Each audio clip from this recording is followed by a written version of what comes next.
Jesus calms the storm. Pentecostals of Lafayette Bible story. The sun was beginning to set as Jesus stepped into a small wooden boat by the sea. One by one, his disciples followed him. They had been with Jesus all day, listening, learning, and watching miracles. Now Jesus wanted to cross to the other side. The sea was calm. The wind was gentle. Everything seemed peaceful. As the boat moved across the water, Jesus sat down, and soon he fell asleep. The disciples smiled. It had been a long day, but suddenly, everything changed. Dark clouds rolled across the sky.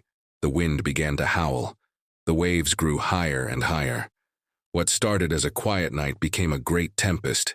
The boat rocked back and forth as waves crashed over the sides. Water poured in. The disciples grabbed the oars, trying to stay afloat, but the storm was too strong. Thunder roared, lightning flashed, fear filled their hearts. And yet, Jesus was still asleep. The disciples looked at one another in panic. "Do you see how big the waves are? We're going to sink. We're going to die."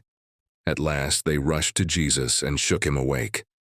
"Lord, save us," they cried. "We are perishing."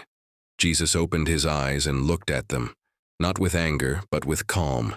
He said, "Why are you fearful, O you of little faith?" Then Jesus stood up in the boat. He faced the raging wind. He looked at the crashing waves, and with authority, Jesus rebuked the winds and the sea. Suddenly, the wind stopped. The waves settled. The sea became completely calm, not slowly, not little by little, but instantly. Silence filled the air.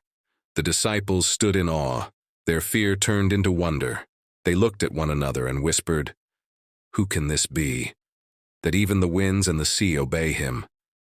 That night, the disciples learned something they would never forget.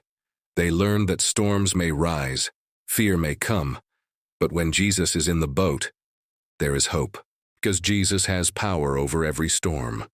And the same Jesus who spoke peace to the sea can speak peace to our hearts today. Storms still come today.